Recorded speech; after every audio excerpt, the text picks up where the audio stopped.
जय श्री राम, जय सीताराम, सभी देवी देवताओं की जय हो। अब हम अपना आगे का अध्ययन करते हैं।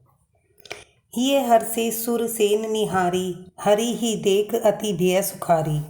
शिव समाज जब देखन लागे, बिडरी चले वाहन सब भागे। देवताओं के समाज को देखकर सब मन में प्रसन्न हुए, विष्णु भगवान को देखकर बहुत ही सुखी हुए। किंतु जब शिव जी के दल को देखने लगे तो उनके सब वाहन, सवारियों के हाथी, घोड़े, रथ तक के बैल आदि सब डरकर भाग गए। धरी धीर जूत है रहे सयाने, बालक सबले जीव पराने। गए भवन पूछी पितु माता, कही बचन भय कंपित गाता। कुछ बड़ी उम्र के समझदार लोग धीरज धरकर वहाँ डटे रहे। लड़के तो सब अपने प्राण लेकर भागे। घर पहुँचने पर जब माता पिता पूछते हैं कि तब वे भय से कांपते हुए शरीर से ऐसा वचन कहते हैं, कहिए कहा कही जाई न बाता, जम कर धार किंधो बरी आता। बरू बोराहा बरह बसै असवारा, बयाल कपाल विभूषण छारा। क्या कहे कोई बात कही नहीं जाती, यह बारात है या यमराज की सेना। दूल्हा पागल है, बैल पर सवार है, सांप कपाल और राख उसके गहने हैं। तन छार बयाल कपाल, भूषण नगर जटिल भयंकारा। संग भूत प्रेस पिशाच जोगिनी, बिकट मुख रजनी चरा। जो जियत रही बरात, देखत पुण्य बढ़ते ही कही। कर सही देखी सो उमा बिहाऊ, घर घर बात असी लरी कही। दूल्हे के शरीर पर राख लगी है, सांप और कपाल के गहने हैं, नंगा जटाधारी और भयंकर है। उसके साथ भयानक मुख वाले भूत प्रेत पिशाच योगिनियाँ और राक्षस हैं। जो बारात को देखकर जीता बचेगा, सचमुच उसके बड़े पुण्य हैं। और वहीं पार्वती जी का विवाह देखेगा। लड़कों ने घर जाकर यही बात कही। समूजी महेश समाज सब जननी, जनक मुस्काही। बाल बुझाए विविध विधि, निडर हो डरू नाही। महेश्वर शिव जी का समाज समझकर सब लड़कों के माता पिता मुस्कुराते हैं और बहुत तरह से लड़कों को समझाया कि निडर हो जाओ, डर की कोई बात नहीं। ले अगवान बरती आए, दिए सभी जनवास सुहाए। मैना शुभ आरती संवारी, संग सुमंगल गावही नारी।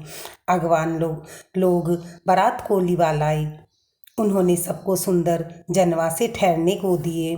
मैना पार्वती की माता ने शुभ आरती सजाई और उसके साथ की स्त्रियां उत्तम मंगल गीत गाने लगी। कंचन थार सोबर पानी, परीक्षण चली हर ही हरसानी। बिकट भेष रुद्राही जब देखा, अब लह उर भय भय विशेषा। सुंदर हाथों में सोने का थाल शोभित है। इस प्रकार मैना हर्ष के साथ शिव जी का परछन करने लगी। जब महादेव जी को भयानक वेश में देखा तो स्त्रियां मन में बड़ा भय उत्पन्न हो गया। भागी भवन पैठी अति त्रासा, गए महेशु जहाँ जनवासा। मैना हृदय बहु दुखी भारी, लीन्ही बोली गिरीश कुमारी। बहुत ही डर के मारे भागकर वह घर में घुस गई और शिव जी जहाँ जनवासा था वहाँ चले गए। मैना के हृदय में बड़ा दुख हुआ। उन्होंने पार्वती जी को अपने पास बुला लिया। अधिक स्नेह गोद बैठारी, श्याम सरोज नैन भरे बारी।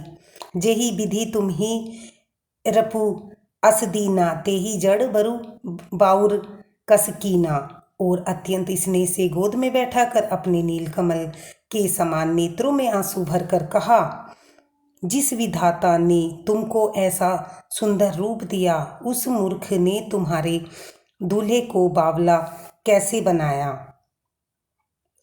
कस किन्ह बरु बोराहा विधि, जेही तुम ही सुंदरता दई।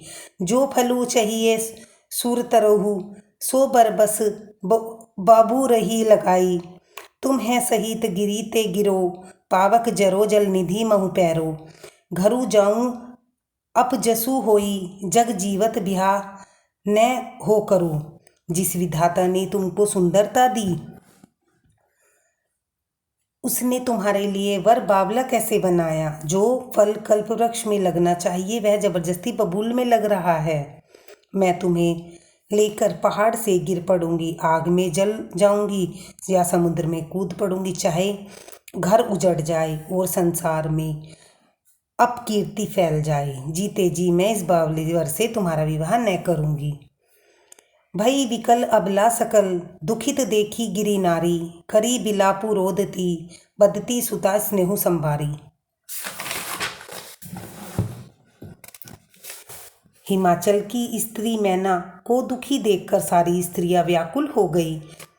मैना अपनी कन्या के स्नेह को याद करके विलाप करती, रोती और कहती थी, नारद कर मैं कहा बिगारा, भवनु मोर जिने बसत उजारा, अस उपदेशु उमही जिने दीना, बोरे बर ही लागी तपुकीना। मैंने नारद जी तुम्हारा क्या बिगाड़ा था, जिन्होंने मेरा बसता हुआ घर उजाड़ दिया और उन्होंने पार्वती को ऐसा उपदेश दिया कि जिससे उसने बावले के लिए तप किया। सोचूं उनके मोह न माया, उदासीन धनु धामु न जाया, पर घर घालक लाज न भीरा, बांझ की जान प्रसव क्या पीरा। सचमुच उनके न किसी मोह का है, न माया का, न उनके धन का, न घर का, न स्त्री का ही है। वे सबसे उदासीन हैं, इसी से वे दूसरों का घर उजाड़ने वाले हैं। उन्होंने न किसी की लाज है न डर है। भला बांझ स्त्री प्रसव की पीड़ा को क्या जाने। जान ही बिकल बिलो की भवानी, बोली जूत विवेक मधुबानी, अस बिचारी सोच ही मती माता, सो न टरी जो रचई विधाता। माता को विकल देखकर पार्वती जी विवेकयुक्त कोमलवाणी में बोली, हे माता, जो विधाता रच देते हैं वह टलता नहीं, ऐसा विचार कर तुम सोच मत करो।